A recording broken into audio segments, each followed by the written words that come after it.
Welcome to Babble Times first podcast. നമ്മളെല്ലാവരും ഒരുപാട് ആശങ്കയോടുകൂടി കടന്നു പോകുന്നൊരു സമയമാണ് സമ്മർ എന്ന് പറഞ്ഞാൽ. പ്രത്യേകിച്ച് പാരൻസിന് ഇപ്പം വെക്കേഷനാണ്, ഇപ്പം കുട്ടികളായിട്ടൊന്ന് പുറത്ത് പോകാനോ അതല്ലെങ്കിൽ പുറത്ത് ആക്ടിവിറ്റീസ് ചെയ്യുന്ന കുട്ടികൾക്കൊക്കെ ഭയങ്കര ബുദ്ധിമുട്ടാണ് ഈ ക്ലൈമറ്റ്.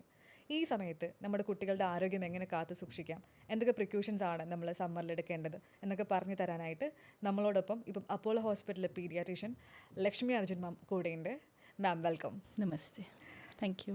മാം, ഇപ്പോൾ നമ്മൾ പാരൻസ് ആയിട്ടൊരു സർവേ നടത്തിയതിൽ കൂടുതൽ ക്വസ്റ്റ്യൻസ് വന്നത് ഡീഹൈഡ്രേഷനെ പറ്റിയിട്ടാണ്. അപ്പം പാരൻസിന് ഇപ്പോഴും ഒരു ഐഡിയ ഇല്ല, എങ്ങനെയാണ് കുട്ടികൾക്ക് എത്ര ഇൻ്റർവെൽസിൽ വെള്ളം കൊടുക്കണം, അതല്ലെങ്കിൽ പുറത്തുനിന്ന് ആക്ടിവിറ്റീസ് ചെയ്യുന്ന കുട്ടികൾക്ക് നമ്മൾ കുട്ടികൾ ഡീഹൈഡ്രേറ്റഡ് ആണെന്ന് എങ്ങനെ തിരിച്ചറിയാൻ പറ്റും? നമ്മുടെ ബേബി ഇപ്പം ഡീഹൈഡ്രേറ്റഡ് അല്ലെങ്കിൽ നമ്മുടെ ഒരു കുട്ടി ഡീഹൈഡ്രേറ്റഡ് ആണെന്ന് പറയുമ്പം കുറച്ച് സൈൻസ് ഉണ്ട്, നമുക്ക് വീട്ടിൽ വെച്ച് തന്നെ അത് അസസ് ചെയ്യാൻ പറ്റും. അതായത് ഇപ്പം ബേബീസിന് കണ്ണുള്ളിലേക്ക് കുഴിഞ്ഞിരിക്കുക, സങ്കൺ ഐസ്, അല്ലെങ്കിൽ അവർക്ക് ഡ്രൈ മൗത്ത്, വായിൽ നനവില്ലാണ്ടിരിക്കുക, കണ്ണുനീരിൻ്റെ അളവ് കുറയുക. പിന്നെ നമ്മൾ പറയും, എല്ലാ അമ്മമാർക്കും ഇതറിയായിരിക്കും, യൂറിനേഷൻ കുറഞ്ഞു, ഫ്രീക്വൻറ്റ് യൂറിനേഷൻ ഇല്ല ബേബിക്ക്. അങ്ങനെയാണെങ്കിൽ നമുക്ക് പിന്നെ ഒരു ഡ്രൈ സ്കിൻ, ഭയങ്കര ക്ഷീണം, അങ്ങനെയൊക്കെ ഉണ്ടെങ്കിൽ നമ്മുടെ ബേബി ഡീഹൈഡ്രേറ്റഡ് ആണെന്ന് നമുക്ക് ഏകദേശം ഒരു ഐഡിയ കിട്ടും വീട്ടിൽ തന്നെ ഇരുന്ന്.